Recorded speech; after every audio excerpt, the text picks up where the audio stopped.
Hello friends, welcome back to our channel. कैसे हो आप सब? आई होप आप सब अच्छे होंगे और आप सबकी पढ़ाई भी अच्छी चल रही होगी। तो प्यारे विद्यार्थियों, जैसा कि आप सब जानते हैं, पिछले सत्र में कक्षा 6 की किताबें चेंज हुई थी और इस सत्र 2026-27 से कक्षा 7 की जितनी भी आपकी किताबें हैं वो चेंज हो गई है। तो आपके नए पाठ्यक्रम 2026-27 के अनुसार आज से हम कक्षा 7 विज्ञान विषय की क्लासेस शुरू कर रहे हैं, जिसमें आज की क्लास में हम आपके अध्याय नंबर 1, जिसका नाम है विज्ञान का निरंतर बढ़ता संसार, के समस्त पाठ के भीतर दिए गए और अभ्यास के समस्त प्रश्नों के उत्तर को हम आज की इस क्लास के अंदर जानेंगे। तो आप सभी प्यारे विद्यार्थियों से रिक्वेस्ट है कि अपने सभी दोस्त लोगों को शेयर कर दे, ताकि आपके जो मित्र लोग हैं वो भी क्लास का आनंद ले सके। पिछले सत्र में जैसा कि आप सबका बहुत अच्छा प्यार और सपोर्ट रहा था, ठीक उसी तरह अब नए सत्र के अंदर भी आप सभी लोग इसी तरह जुड़े रहिए। मैं आपकी सभी विषय बारी बारी से पूरी करवाऊंगा। तो चलिए बिना किसी देरी के क्लास को अब हम स्टार्ट करते हैं। देखें, सबसे पहले बात करते हैं पाठ के भीतर अलग अलग पेज नंबर पर पूछे गए प्रश्नों की। पेज नंबर 1 पर, यानी पीडीएफ के जो आपका चैप्टर है उस चैप्टर के पेज नंबर 1 पर पहला प्रश्न पूछा गया है, विज्ञान क्या है। प्रश्न क्या पूछा गया है? विज्ञान क्या है। हमें जानना है कि आखिर विज्ञान क्या होती है। तो देखें, विज्ञान हमारे आसपास के विश्व और उसके रहस्यों को देखने, सोचने, समझने और कार्य करने का एक बहुत ही मजबूत सशक्त माध्यम है। विज्ञान क्या है? हमारे आसपास की इस दुनिया में जितनी भी चीजें घटित हो रही है, जितने भी रहस्य हमें नजर आ रहे हैं, उनको देखना, उनके बारे में सोचना, समझना और उनसे संबंधित कार्य करने का एक माध्यम है। ठीक है, जिसके जरिए हम इस दुनिया में होने वाले अलग अलग तरह के रहस्यों, अलग अलग तरह की घटनाओं के बारे में जानकारी प्राप्त करते हैं, उनके बारे में हम ज्ञान प्राप्त करते हैं। यह एक रोमांचक साहसिक यात्रा की तरह है, जहां हम प्रकृति के बारे में प्रश्न को पूछते हैं और यह समझने का प्रयास करते हैं कि आखिर यह सब कुछ कैसे काम करता है।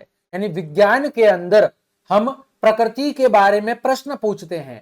कैसे चंद्रमा पृथ्वी के चारों ओर चक्कर लगाता है, कैसे छोटी सी तितली धीरे धीरे बड़ी होती है, कैसे वो हवा में उड़ती है, कैसे एक छोटा सा पौधा धीरे धीरे बड़ा होता है, उस पर फल फूल खिलते हैं, किस तरह आखिर बारिश होती है, किस तरह आखिर तारे रात में टिमटिमाते हैं, किस तरह जीव आखिर नए जीव को उत्पन्न करते हैं। ये सारी चीजें विज्ञान के अंदर हम पढ़ते हैं, उनके बारे में सीखते हैं, समझते हैं और उनके पीछे के रहस्य, उनके पीछे के कारणों को समझने की हम कोशिश करते हैं। ठीक है डियर, तो आपको परिभाषा विज्ञान की याद रखनी है। देखो, दूसरा प्रश्न, कुछ फल खट्टे क्यों होते हैं। आपके चैप्टर के पेज नंबर 2 पर, चैप्टर का जो दूसरा पेज है वहां पर प्रश्न पूछा गया है कि कुछ फल खट्टे क्यों होते हैं। तो देखो, फलों के अंदर प्राकृतिक रूप से, फलों के अंदर प्राकृतिक रूप से क्या पाया जाता है? अम्ल। जैसे कि नींबू के अंदर सिट्रिक अम्ल पाया जाता है। तो फलों के अंदर प्राकृतिक रूप से कुछ अम्ल पाए जाते हैं। उन अम्लों की मौजूदगी की वजह से वो कैसे होते हैं? वो स्वाद के अंदर खट्टे होते हैं। जैसे चित्र के अंदर आपको दिख रहा है कि नींबू का स्वाद कैसा होता है? खट्टा, क्योंकि नींबू में कौन सा अम्ल होता है? नींबू के अंदर सिट्रिक अम्ल होता है ना। इसी तरह संतरा के अंदर भी सिट्रिक अम्ल होता है। अंगूर में कौन सा होता है? अंगूर के अंदर टॉट्रिक अम्ल होता है। इमली के अंदर भी टॉट्रिक अम्ल होता है। और सेब के अंदर कौन सा अम्ल होता है? मैलिक अम्ल होता है। तो फलों के अंदर प्राकृतिक रूप से कुछ अम्लीय पदार्थ पाए जाते हैं। इनकी वजह से वो स्वाद में कैसे होते हैं? खट्टे होते हैं, क्योंकि अम्ल स्वाद में खट्टे होते हैं। ठीक है डियर, आगे बढ़ते हैं। अगला प्रश्न, हल्दी के दाग वाले कपड़ों को धोने पर क्या होता है? कोई कपड़ा है और उसके ऊपर क्या लगा हुआ है? उसके ऊपर प्यारे बच्चों हल्दी का दाग लगा हुआ है। तो हल्दी क्या है? एक प्राकृतिक सूचक है। और जब इसे साबुन साबुन में क्या पाया जाता है? सार पाया जाता है। और जब इसे साबुन से धोया जाता है तो वहां पर हल्दी के साथ साबुन की क्या होती है? रासायनिक अभिक्रिया होती है, जिसकी वजह से हल्दी का रंग कैसा हो जाता है? हल्दी का रंग लाल हो जाता है। हल्दी का रंग कैसा हो जाता है? हल्दी का रंग प्यारे बच्चों लाल हो जाता है। तो आपको याद रखना है कि हल्दी क्या है? एक प्राकृतिक सूचक है। और जब हल्दी के दाग के ऊपर साबुन को रगड़ा जाता है तो साबुन के अंदर क्या होता है? साबुन के अंदर होता है सार। और जब हल्दी की अभिक्रिया सार के साथ होती है तो जो हल्दी है वो किसमें बदल जाती है? लाल रंग के अंदर बदल जाती है, जैसा कि आपको चित्र के अंदर प्यारे बच्चों दिख रहा होगा। आगे बढ़े, अगला प्रश्न। जब हम नई नई खोज करेंगे तो क्या होगा? प्रश्न क्या कह रहा है कि जब हम नई नई खोजों को करेंगे, नई नई चीजों के बारे में आविष्कार करेंगे तो क्या होगा? तो देखो प्यारे बच्चों, जब हम नई नई खोज करेंगे तब हमें यह समझ आने लगेगा कि विज्ञान के ये सभी विचार या विज्ञान के ये सभी घटक एक दूसरे से क्या हुए हैं? जुड़े हुए हैं। और वो हमारी समझ को और ज्यादा बढ़ाने का क्या करेंगे? और ज्यादा बढ़ाने का काम करेंगे। देखो यहां पर चित्र में कि जब हम नई खोज को करेंगे तो उस नई खोज से संबंधित जितनी भी चीजें हैं, जितने भी नए विचार हैं जो एक दूसरे से जुड़े हुए हैं, उन अन्य चीजों के बारे में भी हमें जानकारी पता लगेगी, जिससे हमारी समझ बढ़ेगी। हम नई चीजों के बारे में और ज्यादा से ज्यादा जान पाएंगे। ठीक है डियर, तो ये था आपका अगला प्रश्न। ठीक है, आगे बढ़ते हैं। अगला प्रश्न है आपका कि बल्ब को जलाने के लिए किन पदार्थों की आवश्यकता होती है?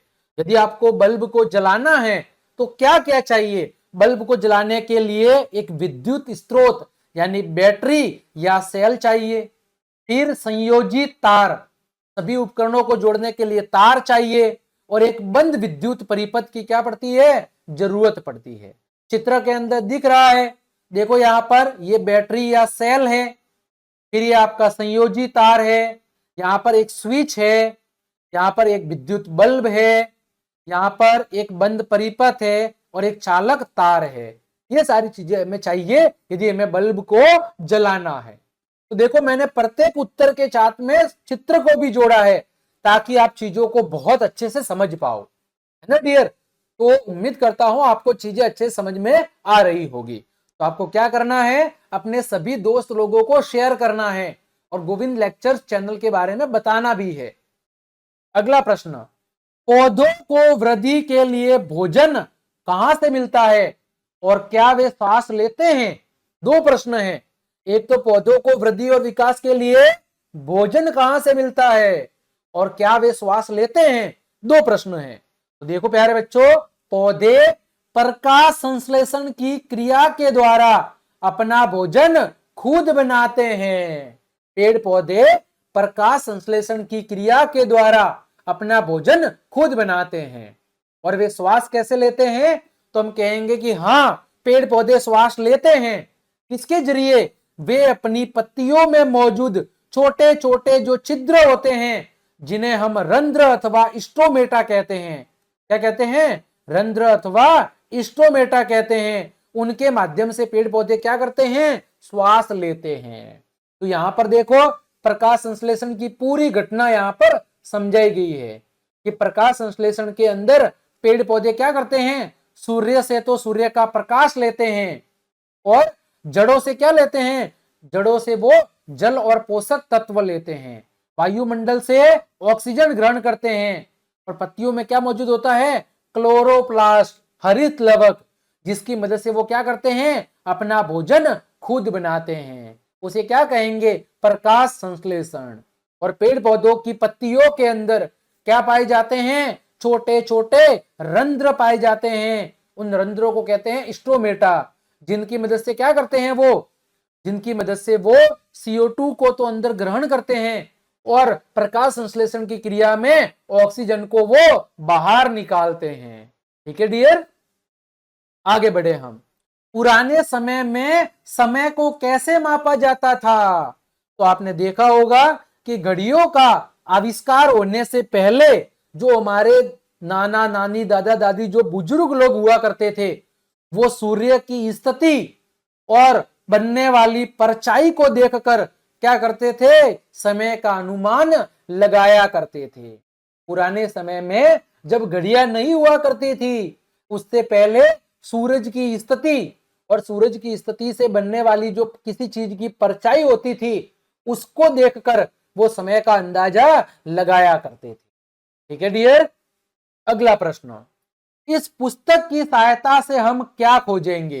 यानी आपकी जो विज्ञान विषय की जिज्ञासा नाम की जो पुस्तक है, इस पुस्तक के सहायता से हम किन किन चीजों की खोज करेंगे वो लिखना है। तो इस पुस्तक की सहायता से हम निम्नलिखित बातों की खोज करेंगे कि पृथ्वी पर पौधों और जंतुओं का विकास कैसे होता है। हम ये जानने की कोशिश करेंगे कि पृथ्वी पर पौधों और जंतुओं का विकास कैसे होता है, जैसे छोटे से बीज से पौधा कैसे बनता है और इल्ली से तितली का विकास कैसे होता है। और क्या सीखेंगे? भारत के विभिन्न स्वादिष्ट पकवान कैसे और किससे बनते हैं, कि भारत के अलग अलग जगहों पर जो अलग अलग स्वादिष्ट पकवान बनते हैं वो आखिर कैसे और किससे बनते हैं। और हम जानेंगे हमारे दैनिक जीवन की वस्तुएं, कागज, धातु की चाबी, रबड़, प्लास्टिक, चुंबक, ये किन पदार्थों से बनते हैं। और जानेंगे बारिश क्यों और कैसे होती है, पानी ठंडा होकर बर्फ कैसे बनता है और गर्म होने पर उबलता कैसे है।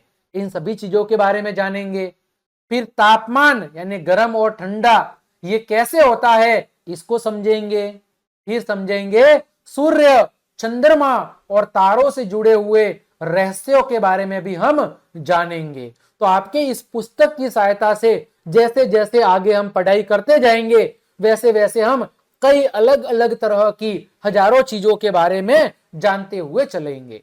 देखो चित्र दिया हुआ है कि हम यहाँ पर किन किन चीजों के बारे में सीखेंगे, जैसे पौधों का विकास कैसे होता है, जंतुओं का विकास कैसे होता है, भारतीय पकवान कैसे बनते हैं, किससे बनते हैं, बारिश कैसे होती है, तापमान कम ज्यादा कैसे होता है, हमारे दैनिक जीवन की वस्तुएं कागज, चाबी, बोतल, चुंबक कैसे बनते हैं, है ना, ब्रह्मांड का रहस्य, सूर्य कैसे एक जगह से दूसरी जगह पर गति करता है, चंद्रमा कैसे चमकता है, चंद्रमा पृथ्वी के चारों ओर कैसे गति करता है, बादल कैसे बनते हैं, इन सभी चीजों के बारे में हम इस पुस्तक के अंदर सीखेंगे।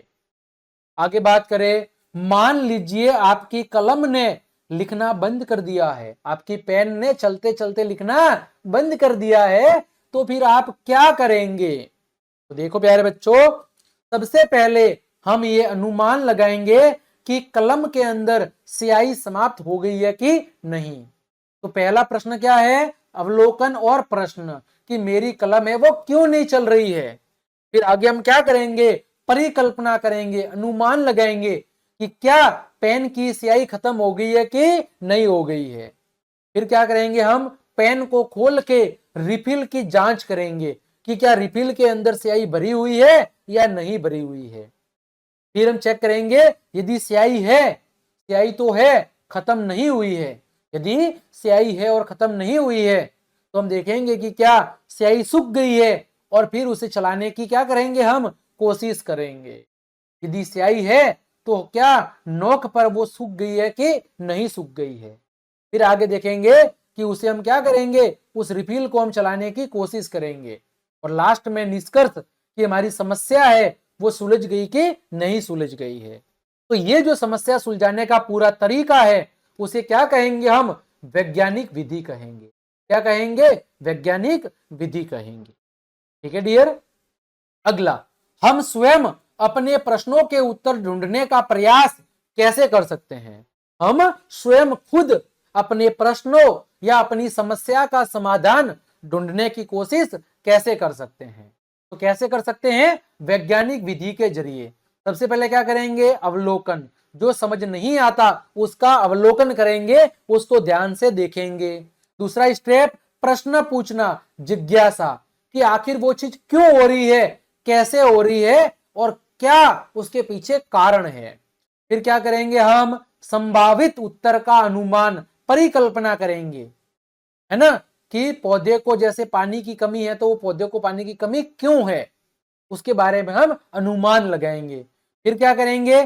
प्रयोग करेंगे और अवलोकन करके उसका सत्यापन करेंगे। क्या करेंगे? अवलोकन करके उसका सत्यापन करेंगे। जैसे पहले चित्र में देखो, पेड़ क्या कर रहा है? सूख रहा है। तो हम ये अवलोकन करेंगे कि आखिर ये पेड़ क्यों सूख रहा है। फिर हम अपने आप से प्रश्न करेंगे कि पेड़ क्यों सूख रहा है, कैसे सूख रहा है और क्या कारण हो सकते हैं। फिर हम संभावित उत्तर खोजेंगे कि हो सकता है कि यहाँ पर पानी की कमी की वजह से जो पौधा है वो सूख रहा है। फिर हम उस पर प्रयोग करेंगे, यानी पौधे के अंदर पानी को देकर देखेंगे कि भाई पानी देने के बाद में क्या पौधा है वो वृद्धि कर रहा है कि नहीं कर रहा है। और लास्ट में हम क्या करेंगे? जो भी परिणाम कर रहे हैं, जो भी प्रयोग से हमें परिणाम मिला है, उसका विश्लेषण करेंगे कि भाई हमारा जो प्रयोग है वो सफल हुआ कि नहीं हुआ, हम जो चाहते थे वो हुआ कि नहीं हुआ है। यानी पानी देने से पौधा स्वस्थ रहा कि नहीं रहा, ये हम चेक करेंगे।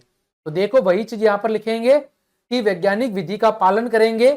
सबसे पहले जो समझ नहीं आता है उसका अवलोकन करेंगे, उसको अच्छे से हम देखेंगे। दूसरा क्या करेंगे? उसके बारे में प्रश्न पूछेंगे कि वो कैसे, क्यों और कब हो रहा है या किस कारण से हो रहा है। फिर उससे संबंधित संभावित उत्तर का अनुमान लगाएंगे। फिर क्या करेंगे? प्रयोग करेंगे और प्रयोगों से जो भी हमें अवलोकन देखने को मिलेंगे उन अवलोकनों के द्वारा अनुमान का सत्यापन करेंगे। और क्या करेंगे? परिणामों का अंत में विश्लेषण करके ये देखेंगे कि प्रश्न का उत्तर मिला या नहीं मिला। ये सारे चरण कहां पर? वैज्ञानिक विधि के अंदर क्या किए जाते हैं? वैज्ञानिक विधि के अंदर डिस्कस किए जाते हैं और प्रश्नों के उत्तर ढूंढने की पूरी पूरी कोशिश की जाती है। अगला देखो, क्या कोई भी व्यक्ति जो वैज्ञानिक विधि का पालन करता है एक वैज्ञानिक की तरह कार्य करता है? हम कहेंगे हाँ। जब भी हम प्रश्न पूछते हैं और उसका उत्तर चरण दर चरण ढूंढने की कोशिश करते हैं तो एक तरह से हम सभी वैज्ञानिकों के जैसा ही काम करते हैं। जैसे कि खाना पकाने वाला व्यक्ति कुकर से पानी बाहर क्यों आया, साइकिल मैकेनिक टायर से हवा कहां से निकली, बिजली ठीक करने वाला बल्ब क्यों नहीं जल रहा है, वे सब अपने काम में किसका उपयोग करते हैं? वैज्ञानिक विधि का ही प्रयोग करते हैं। अतः जब भी हम किसी समस्या को सॉल्व करने के लिए चरण दर चरण उस समस्या का सॉल्यूशन ढूंढने की कोशिश करते हैं तो हम सब वैज्ञानिक की तरह ही कार्य कर रहे होते हैं। जैसे पहले चित्र में देखो, कुकर से पानी बाहर क्यों आया, इसके कारण की वो खोज करेगा। दूसरे में क्या खोज कर रहा है? टायर से हवा कहां से निकली, उसका निरीक्षण और परीक्षण कर रहा है। तीसरे में बल्ब क्यों नहीं जल रहा, इस समस्या का वो विश्लेषण कर रहा है। अतः जो भी किसी समस्या का सॉल्यूशन खोजने के लिए चरण दर चरण, स्टेप बाय स्टेप समस्या का सॉल्यूशन ढूंढने की कोशिश करता है वो वैज्ञानिक विधि का ही उपयोग कर रहा होता है। अगला, यदि आप स्वयं उत्तर ढूंढ नहीं पाते हैं तो क्या करना चाहिए? यानी यदि हमें अकेले को किसी प्रश्न का उत्तर या किसी समस्या का सॉल्यूशन नहीं मिलता है तो हमें क्या करना चाहिए?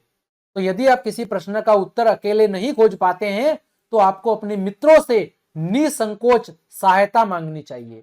दुनिया भर के वैज्ञानिक भी प्राय एक दूसरे के प्रति बड़े बड़े समूहों में मिलकर कार्य करते हैं, साथ मिलकर योजना बनाते हैं, जिससे किसी भी प्रश्न का उत्तर खोजना और ज्यादा क्या हो जाता है? आनंददायक और आसान हो जाता है। जब हमें स्वयं किसी प्रश्न या किसी समस्या का सॉल्यूशन नहीं मिलता है तो हमें अपने दोस्तों के साथ उसकी चर्चा जरूर करनी चाहिए और मिलजुल कर उस समस्या पर काम करना चाहिए। आगे बात करें आपके अभ्यास प्रश्न की, जो केवल और केवल एक प्रश्न ही दिया हुआ है, जहां पर उत्तर दिए गए हैं और उनके लिए आपको प्रश्न बनाने हैं। देखो सारणी, दिया गया उत्तर क्या है? बस थोड़ा दूध डालें। तो इसके लिए प्रश्न क्या बनेगा? मेरी चाय बहुत कड़क और काली है, इसे पीने लायक कैसे बनाऊं? ये उत्तर था, ये इसका प्रश्न हो गया। दूसरा उत्तर दिया हुआ है क्योंकि बिल्ली के दांत टेढ़े थे। तो प्रश्न क्या हो सकता है कि चूहा बिल्ली के पंजे से फिसल कर कैसे बच निकला। तीसरा है घबराइए मत मेरे पास तौलिया है। तो इसका प्रश्न क्या बनेगा? अरे नहीं, मेज पर सारा पानी गिर गया है, अब क्या करें? फिर उत्तर दिया हुआ है 42। प्रश्न क्या होगा? आपके विज्ञान क्लब में कुल कितने सदस्य शामिल हुए हैं? तो यहां पर देखो उत्तर दिए गए थे, हमने उनके लिए संभावित प्रश्न बना दिए हैं। ठीक है डियर। तो प्यारे विद्यार्थियों, प्यारे लाडलो, प्यारे रसगुल्लो, आज की इस क्लास में हमने विज्ञान विषय के प्रथम अध्याय के पाठ के भीतर दिए गए और अभ्यास के समस्त प्रश्नों के उत्तर बहुत अच्छे से जान लिए हैं। उम्मीद करता हूं सभी प्रश्नों के उत्तर आपको अच्छे समझ में आए होंगे। तो क्लास देखने के लिए आप सभी का धन्यवाद। यदि आपको मेरी क्लास और ये मेहनत पसंद आई है तो फिर लाइक, कमेंट, शेयर और सब्सक्राइब जरूर करें। सभी प्रकार की क्लासेस, सभी प्रकार के नोट्स, पीडीएफ हेतु वीडियो के डिस्क्रिप्शन में जो टेलीग्राम और व्हाट्सएप चैनल की लिंक दी हुई है, हमारे व्हाट्सएप और टेलीग्राम को जरूर ज्वाइन करें। वहां पर सभी प्रकार की क्लासेस, सभी प्रकार के नोट्स, पीडीएफ बिल्कुल निःशुल्क आपको उपलब्ध करवाए जाएंगे। तो मिलते हैं अगली क्लास में, तब तक के लिए आप सबको जय हिंद, जय भारत।